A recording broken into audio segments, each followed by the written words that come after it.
My name is Dave Neville from Nabiac. This is my collection of vintage and stationary engines and other odd collectibles. I've been collecting for a long time, but I probably got a bit carried away in the last few years and got a lot more stuff. Like most things, when you start collecting, you just want, everything like that. And then as you get further in, you want the rare one or the hard to get or the one no one else has got. Well, I collect mainly vintage engines. I like things from the 1920s. They're probably my favourite. Basically because of the engineering there. They were so well engineered then. Things were built to last. You didn't have to replace them or throw it in the bin. You just fixed them. Because most of these are 100 years old and they still run beautifully. A few of these motors I'd wanted for a while and the people wouldn't sell them to me, so I had to wait till I had something that they wanted, then we can do a deal.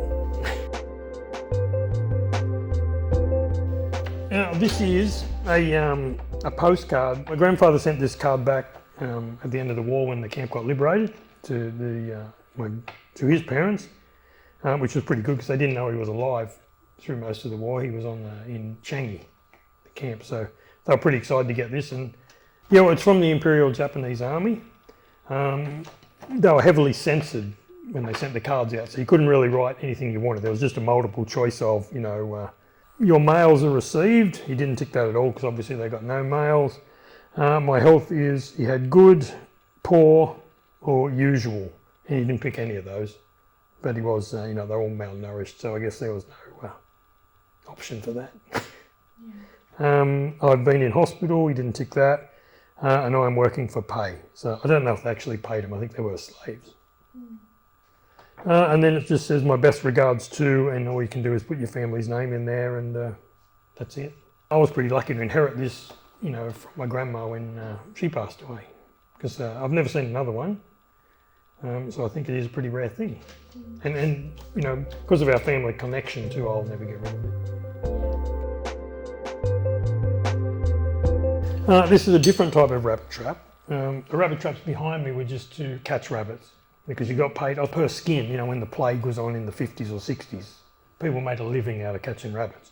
And all they wanted was a dead rabbit. But this is a more unusual trap because it has rubber jaws. So this catches the rabbit, but it doesn't break the skin. So if you were wanting to make a hat or a belt or anything out of the rabbit skin, you didn't want the rabbit skin damaged. So this was the trap to buy with the rubber jaws, which was much less common.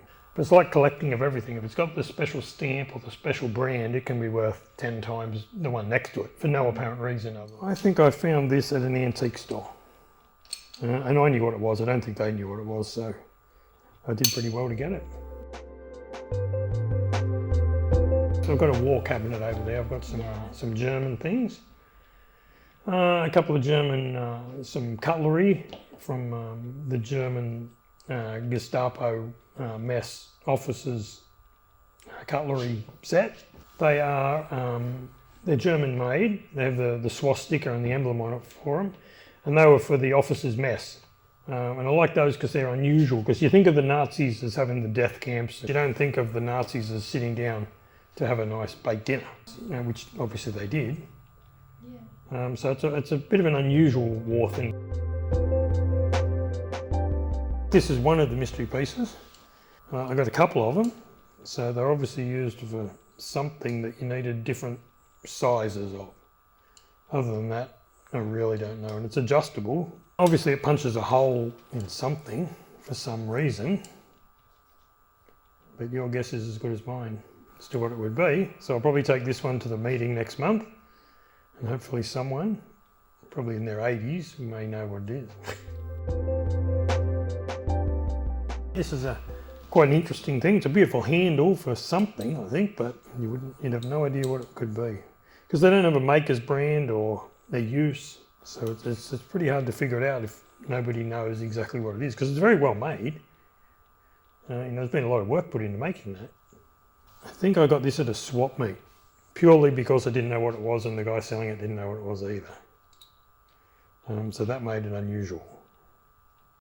I like things that other people think are weird, or and then generally if I see something and it's a bit weird, I like it, or if I don't know what it actually is, I really like it. If I can buy something that's like a mystery object, that's pretty good.